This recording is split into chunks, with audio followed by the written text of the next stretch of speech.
Amém. Cumprimento os irmãos com a paz do Senhor. Mais uma vez estamos aqui em uma live de nossa congregação para iniciarmos a nossa escola bíblica dominical. Enquanto os irmãos estão dentro do templo, aprendendo com o professor presencial, nós estamos aqui transmitindo a aula online, para que você possa também aí na sua casa receber do Senhor, aprender a palavra e que você possa acompanhar conosco e aprender aqui conosco, em nome de Jesus. Vamos fazer uma oração para iniciarmos, em nome de Jesus. Senhor, meu Deus, meu Pai, louvado seja o teu santo nome, maravilhoso é o Senhor, digno de toda honra, toda glória e todo poder. Te louvo, Senhor, por essa oportunidade, meu Deus, de estar aqui na tua casa, de estar aqui, Jesus, no teu lar, ó Deus, estar aqui nos teus atos, meu Deus. Te louvo, Senhor, pela oportunidade de poder fazer a tua obra. Senhor, obrigado, Senhor, pela oportunidade de ter acesso à Bíblia, de ter acesso, Senhor, à tua palavra. Ó Jesus, que não nos é tirada essa possibilidade, nós não somos impedidos, ó Pai, de fazer isso aqui no nosso país. Te louvo, Senhor, por isso. Te louvo, meu Deus, por tudo que o Senhor tem feito por nós. Quero te pedir, Senhor, pelas famílias enlutadas em que o nosso país chegou a quase 100 mil mortos, ó Pai, por esse vírus, Senhor, por essa dificuldade que nós estamos enfrentando. Que o Senhor possa visitar cada família, meu Pai, que o Senhor tenha misericórdia de cada um, que o Senhor possa se fazer presente. Em nome de Jesus, fale conosco aqui nessa escola dominical, que essa palavra seja como semente plantada em nossos corações, e que no momento, Senhor, oportuno, o Espírito Santo venha fazer florescer, e que no momento, Senhor, o Espírito Santo de Deus venha nos fazer lembrar dessa palavra. Em nome de Jesus eu te louvo e te agradeço. Amém. Quero te pedir, meus irmãos, você cante conosco o hino da harpa 291. Vamos louvar o Senhor.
Levarei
Cristo vem me buscar e com Ele no lar uma paz e da glória de Deus. Sim, eu amo a mensagem da cruz. É morrer, eu a vou proclamar. Levarei eu também minha cruz. Deparou na coroa trocar.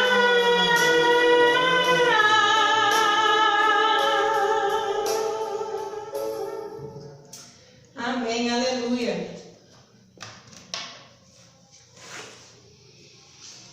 Meus irmãos, nós vamos estudar aqui, nós estamos estudando, na verdade, a nossa revista que traz por título A Igreja Eleita. Hoje nós vamos estudar a lição 6, que é a condição dos gentios sem Deus. Essa revista, ela traz a carta aos Efésios. E eu sou suspeita para falar da carta aos Efésios, porque eu costumo dizer que o Senhor me chamou através da carta aos Efésios. Foi onde eu senti um chamado de Deus muito forte, foi onde Deus falou comigo, apesar de ter crescido na igreja, ter passado a minha infância e adolescência dentro da igreja, mas o meu despertar foi através da carta aos Efésios. É uma carta muito linda, que o Senhor deixou para nós, escrita por Paulo, o apóstolo. E eu louvo a Deus pela oportunidade de ter acesso a essa carta, porque através dela o Senhor fala comigo, falou e ainda continua falando comigo de forma poderosa. Meus irmãos, lição 6, a condição do gentio sem Deus. Texto áureo, que traz aí Efésios 2, versículo 11, que diz: portanto, lembrai-vos de que, outrora, vós gentios na carne, chamados incircuncisão por aqueles que se titulam circuncisos na carne, por mãos humanas. Verdade prática. Outrora sem Deus, por meio de Cristo, os gentios se tornaram descendência de Abraão e herdeiros da promessa. A nossa leitura bíblica em classe, Efésios 2, são duas passagens, tem aqui Efésios 2, 11 e 12, que diz: portanto, lembrai-vos de que, outrora, vós gentios na carne, chamados incircuncisão por aqueles que se intitulam circunciso na carne, por mãos humanas, naquele tempo estáveis em Cristo, separado da comunidade de Israel e estranho às alianças da promessa, não tendo esperança e sem Deus no mundo. E também encontra-se em Romanos, capítulo 4, versículo 12 ao 14. Vamos ler aqui.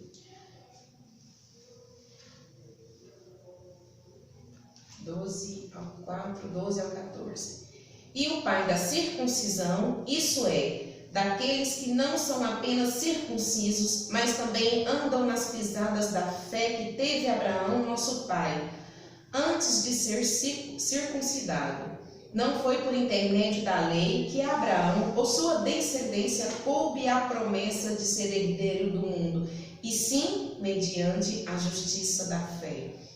Pois se os da lei é que não são herdeiros, anula-se a fé e cancela-se a promessa.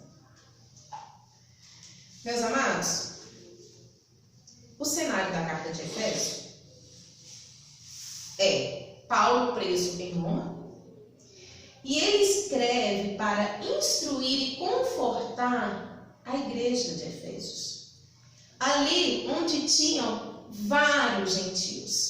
A igreja de Efésios era formada também por gentios. Haviam judeus, mas também eram formados por gentios. E lá, e nessa carta, em especial nesse capítulo, ele fala de como os gentios eram, para como Cristo os colocou. sempre dizendo: lembrai-vos, lembrai-vos, porque noutro tempo, porque noutra hora, ele sempre trazendo aquilo que os gentios foram, como eles deram tratados, o que acontecera e como eles deveriam então entender e se comportar. Paulo escreve aos gentios dessa forma.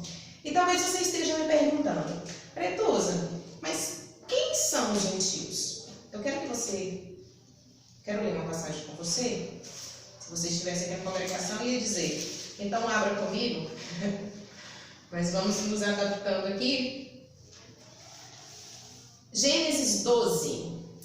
O Senhor diz assim a Abraão: ora, disse o Senhor a Abraão: sai da tua terra, da tua parentela e da casa do teu pai, e vai para a terra que eu te mostrarei. E de ti farei uma grande nação, e te abençoarei, e te engrandecerei o teu nome, sê tu uma bênção. Quando Deus chamou Abraão, ele separou basicamente dois povos: os judeus, Abraão e a sua descendência, e os gentios. Toda aquela que não era da linhagem de Abraão eram gentios. Então, o brasileiro era gentil? Era gentil. Os japoneses eram gentios? Eram gentios. O americano era gentil? Também era gentios. Todos aqueles que não faziam parte da linhagem de Abraão eram gentios. E Deus fez uma promessa com Abraão e sua descendência. Era para eles a promessa. Então Deus separou dois povos. E quando o Senhor ele separa os dois povos, ele diz aos judeus: vou te dar a lei. Onde o Senhor ele dá toda uma diretriz, ele dá toda uma lista a ser seguida, dá toda uma ordem. Então a dieta do judeu era diferente. O judeu ele não sentava com o gentil para fazer sua refeição, porque eles não compartilhavam da mesma dieta. A dieta era separada, era diferente. O Senhor ele dá um calendário específico, onde há datas comemorativas, onde há dias santos, onde há a guarda do sábado. O Senhor separou os dias para mostrar aos judeus que ele era o dono do tempo do judeu, era o dono dos dias do judeu. E o judeu então ali iria obedecer conforme o Senhor havia instruído, porque ele havia feito uma promessa com aquele povo. E também o Senhor deu para eles a circuncisão. E preparando o judeu para, tudo isso era preparando para a chegada do Messias. E Deus se revelou para o povo judeu através da lei. Foi assim que o Senhor se revelou a eles. E a circuncisão era feita nos rapazes, nas crianças do sexo masculino que nasciam. E era uma remoção cirúrgica que fazia no prepúcio do órgão genital masculino. Ali, com 8 dias da criança nascida, o patriarca, ou então o sacerdote, que era da tribo de Levi, que depois é a tribo de Levi, que era feita ali essa microcirurgia, essa pequena cirurgia no prepúcio, e era a marca física no corpo de quem tinha a promessa de Deus. E o judeu, ele se orgulhava muito disso. Ele se orgulhava por ter a promessa. Ele se orgulhava por ser um povo separado. Ele era tão orgulhoso, mas eram pessoas tão orgulhosas de sua lei, de sua dieta, de seus dias separados, dos seus dias santos, de ter a marca em seu corpo da promessa, que quando o Messias veio, eles o rejeitaram, se acharam bons demais. Os judeus se achavam tão bons que só a lei não era o suficiente, e eles criaram a Torá oral. Eles criaram mais leis do que o Senhor havia dado a eles. E então, eles, se orgulhando daquela situação, provocavam os gentios, chamados de incircuncisos. E isso era uma forma deles dizerem: olha, eu faço parte da aliança, eu sou um povo muito santo. E você não tem aliança, você não tem promessas, se você é sem esperança, você não tem jeito para você. E isso é muito claro. Em especial, eu quero abrir com você aqui um livro, uma passagem, só um instante, eu devia ter marcado aqui, né? Mas não marquei. 1 Samuel, o livro de 1 Samuel,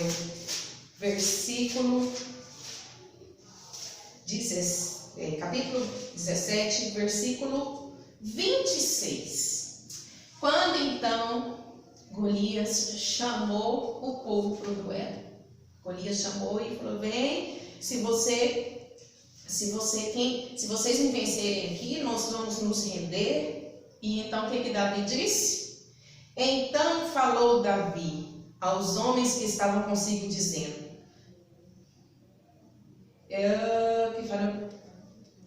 que farão aquele homem que ferir a este filisteu e tirar a afronta sobre o Deus de Israel? Quem é, pois, esse incircunciso filisteu para afrontar o exército do Deus vivo? O judeu, ele se orgulhava da marca que ele tinha. Não estou dizendo que Davi era orgulhoso, que Davi era mau. Não, era a expressão que eles tinham, que eles colocavam para mostrar que eles faziam parte da promessa. Mas havia sim judeus orgulhosos, em que se achavam melhores por ter a marca da promessa, porque o Senhor fez o compromisso com ele. E então, Paulo escreve essa carta à igreja de Efésios, porque lá haviam muitos gentios. E sabendo da condição que encontrava-se, vamos voltar aqui para Efésios 2. Então, sabendo da condição de que tudo aquilo que o gentio já havia sofrido, já havia passado, já haviam sido ignorados, já haviam sido humilhados, já haviam sido escorraçados, ele diz assim: quando então os gentios são enxertados, Jesus então começa a chamar os gentios, então para manter a bola baixa dos gentios, para que eles não fiquem lá como os judeus, ele sempre diz assim, portanto, lembrai-vos da condição que você era, lembrai-vos que, e aqui ele no versículo 11, ele começa a dizer: lembrai-vos, porque aqueles de incircuncisão na carne, ou seja, os gentios, aqueles que já haviam sido circuncidados, falava sobre vocês incircuncisos. Aí no versículo 12 ele diz que vocês estavam separados da comunidade de Israel, estranhos à aliança da promessa, não tendo esperança e sem Deus no mundo. Paulo traz essas condições de como éramos nós antes de estar com Cristo. Oh, Jesus, quando eu leio isso aqui, enquanto eu estudava isso daqui, eu fui tomada por uma gratidão muito grande ao meu Deus. Porque eu era separado do povo de Deus, da comunidade de Israel. E Ele me trouxe para perto da comunidade de Israel. E a nossa condição era uma condição de humilhação. Nós éramos humilhados. A circuncisão por mãos humanas, porque nós não somos judeus, e mesmo assim o Senhor teve misericórdia de nós, o Senhor nos alcançou. Pela graça, nós fomos inclusos ao povo de Deus, e isso nos remete ao versículo, no capítulo 2, o versículo do 1 ao 10, que ele diz que pela graça sois salvos. E aqui nesses versículos de 1 a 10, o Senhor, Paulo nos escreve como nós éramos antes de conhecer Cristo, que nós estávamos mortos nos nossos delitos e pecados, que nós andávamos segundo o curso desse mundo, nós não tínhamos moral, não tínhamos a lei de Deus como padrão, nós andávamos segundo a inclinação da nossa carne, fazendo a vontade da carne e dos pensamentos. A mente do humano ela é corrompida, a carne do humano ela é corrompida, e nós cedíamos às nossas vontades, nós cedíamos os nossos desejos carnais, éramos promíscuos, mentirosos, éramos aproveitadores. Nós éramos, por natureza, filhos da ira. Oh, Senhor, tenha misericórdia de nós. Nós não tínhamos esperança. É muito interessante a palavra esperança na Bíblia, porque a palavra esperança trazida na Bíblia não remete à esperança na vida secular. Porque quando dizemos esperança na vida secular, suponhamos que uma pessoa ali, ela está enferma e ela vai para o hospital e ela está muito doente. E aí o médico chega para a família e diz assim: olha, não se desespere, porque ainda há uma esperança. Ou seja, talvez ela venha melhorar, talvez ela possa ficar boa, talvez ela sobreviva, mas fique sequelada. Mas eu quero te mostrar a esperança bíblica que se encontra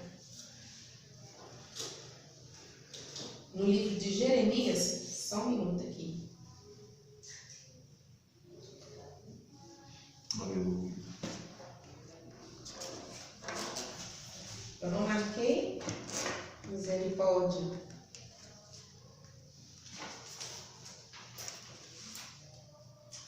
Jeremias, capítulo 17. Versículo 7. Que diz assim: bendito o homem que confia no Senhor, cuja esperança é o Senhor.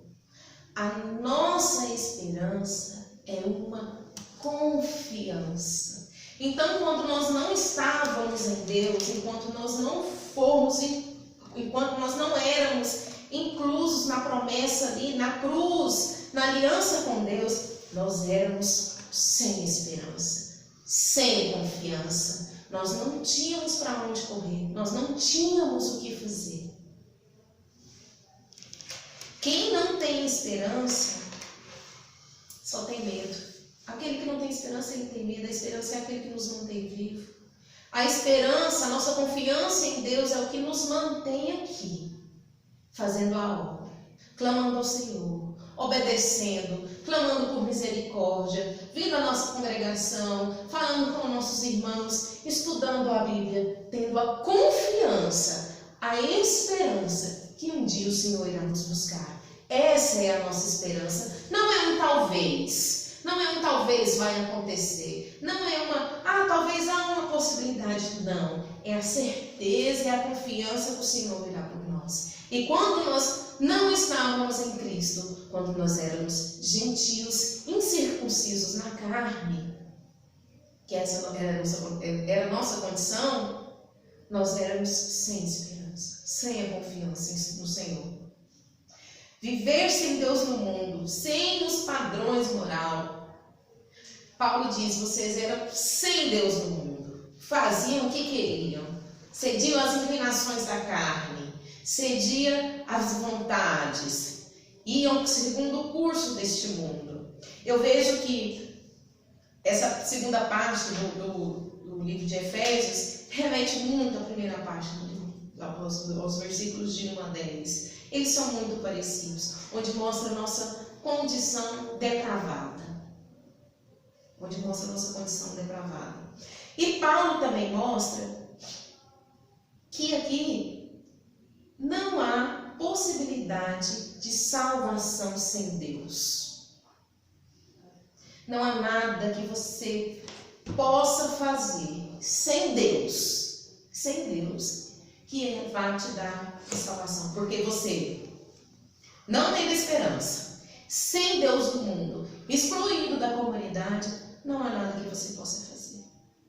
Você pode doar todos os seus bens, você pode se dedicar à caridade, você pode fazer o que for, mas sem Deus não há possibilidade de salvação, não há condição de salvação, não há. E Paulo nos mostra todo esse quadro dos gentios, como nós éramos sem Deus. E aí, há uma palavrinha de 3 letrinhas que Paulo começa, que ele diz assim, no versículo 13, desculpe. Mas. Esse mas, ele traz uma reviravolta na nossa história. No versículo 13 diz assim, ó. Mas agora, em Cristo Jesus, vós que antes estáveis longe, fosse aproximado pelo sangue de Cristo. Então nós éramos sem esperança. Nós éramos ateus ou politeístas, porque um politeísta, aquele que acredita em vários deuses, ele exclui a possibilidade de um único Deus verdadeiro, e isso se remete ao ateísmo. Então, o politeísta, ele é um ateu. Então, nós éramos sem esperança, ateus, sem Cristo, fora da comunidade de Israel, da aliança, e incircuncisos na carne. Mas essa palavra, mas agora, em Cristo Jesus, é o que remete ao versículo 4, que diz, mas Deus, sendo em rico em misericórdia. E o que Deus fez? Sabendo, tendo ciência dessa nossa condição, sabendo nossos delitos e pecados, sabendo que nós éramos sem Deus no mundo, que nós não valíamos nada, não tínhamos nenhum valor. Ele trouxe para nós a aproximação entre judeus e gentios. Ele fez isso. Ele reconciliou os judeus e os gentios, tornando um só povo. Versículo 16 diz assim: e reconciliar-se ambos em um só corpo de Deus, por intermédio da cruz, destruídos pela inimizade. Nós somos um só povo. Hoje nós somos um só povo. E o Senhor fez isso por nós. Nós não somos mais sem esperança. Nós não somos mais excluídos da comunidade de Deus. Nós somos povos de Deus pela graça. Foi isso que o Senhor fez por nós. Só se salva mediante a fé em Cristo. Ele derrubou a parede de separação, nos trazendo a reconciliação em Deus, nos fazendo amigos de Deus, nos fazendo povo seu. Agora todos temos acesso ao Pai. Versículo 18 diz assim: porque aquele ambos temos acesso ao Pai a um só Espírito. O mesmo acesso ao Pai que tinha o sacerdote, nós também temos. O Senhor fez isso por nós. Nós não precisamos de mediadores, nós não precisamos de sacerdote, nós não precisamos nos reportar a ninguém. Senão nós podemos falar direto com o nosso Pai. Ele se nos trouxe para Ele. Ele derrubou toda a parede que estava separados entre nós e Ele. Foi separado. Somos um só povo com os judeus, com os circuncisos. E somos fazendo um só povo para o Senhor. E no versículo 19 a 21, ele diz que nós somos santos, família, edifício em Cristo. E diz assim, já não sois estrangeiros, peregrinos. Nós não somos mais estrangeiros, nós não estamos mais fora da comunidade, mas concidadãos dos santos, e sois família de Deus. Nós somos filhos de Deus. Ele nos fez assim. Ele, pela sua misericórdia, Ele, através da sua graça, Ele nos olhou e nos fez filhos deles, edificados sobre o fundamento dos apóstolos e profetas, sendo Ele mesmo Cristo Jesus, a pedra angular, no qual todo o edifício bem ajustado cresce para o santuário dedicado ao Senhor.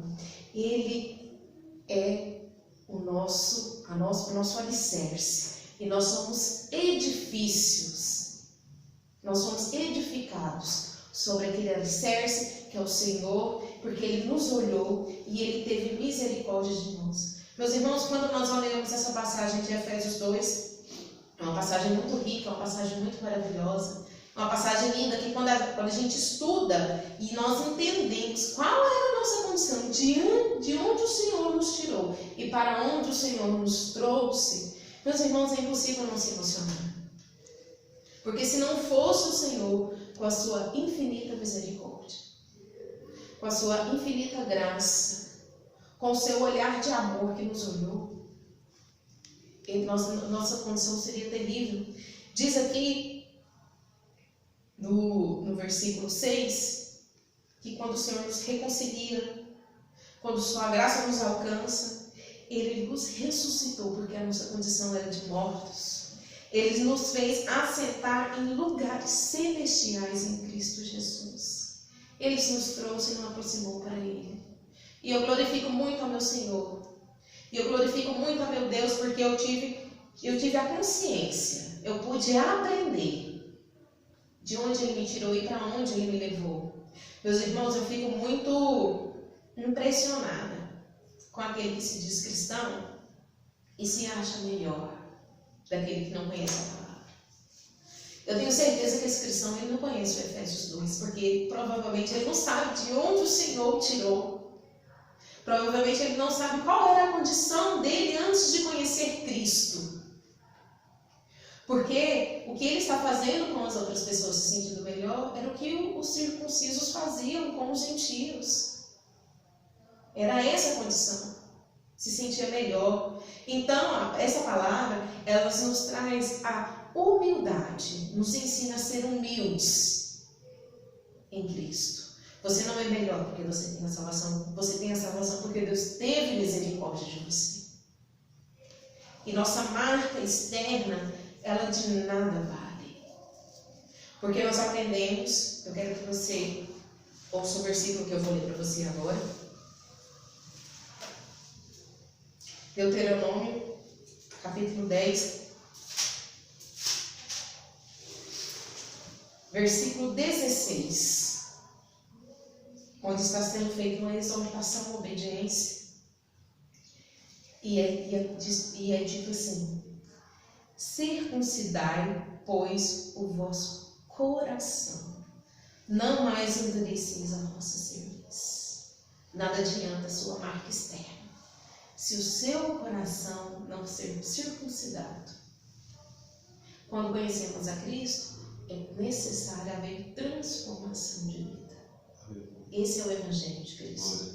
É esse. Não adianta nada você ter uma saia longa, um cabelo longo, você vir a todos os cultos sem faltar, ou estar envolvido a todas as atividades de sua congregação. Se o seu coração não for circuncidado, é no seu coração que há de haver uma marca de Cristo. Meus irmãos, espero que você tenha entendido a nossa lição. Espero que eu tenha conseguido passar para você o que Efésios 2 traz aqui. E eu quero juntamente com você fazer essa oração para que nós possamos encerrar em nome de Jesus. Senhor, meu Deus e meu Pai, eu te louvo, Senhor, por essa oportunidade de estar aqui na Tua casa, Deus, aprendendo juntamente com os meus irmãos. Senhor, todas as vezes que eu sento para então estudar e passar uma lição, quem mais aprende sou eu. Oh, Jesus, obrigado pelo meu coração ser circuncidado. E eu sei exatamente de onde o Senhor me tirou. E eu te clamo, Senhor, e te peço, ó Deus, que essa semente, Senhor, dessa palavra lançada, venha florescer no coração de cada um. Que possamos entender que se não fosse pela Tua graça, ó Deus, e pela Tua misericórdia, que se não fosse, meu Deus, pelo Teu Santo Espírito, ó meu Deus, que se não fosse, Senhor, pela Tua bondade, ó Pai, pelos Teus atributos, Senhor, jamais estaremos aqui. Jamais estaremos porque nós não temos condições. Nós somos corrompidos, ó Pai. Nossa condição é corrompida, Senhor. Mas o Senhor morreu na cruz, ó Pai, por nós. Foi por nós. E o Senhor nos fez entender, ó Pai, que se não fosse pelo Senhor, jamais, Senhor, jamais teríamos direito à salvação. Oh, meu Pai, porque nós somos incircuncisos na carne. Mas eu te louvo, porque o Senhor nos enxergou e o Senhor teve misericórdia de nós. Em nome de Jesus, eu te agradeço por essa oportunidade de estar ministrando essa palavra. Em nome de Jesus. Amém.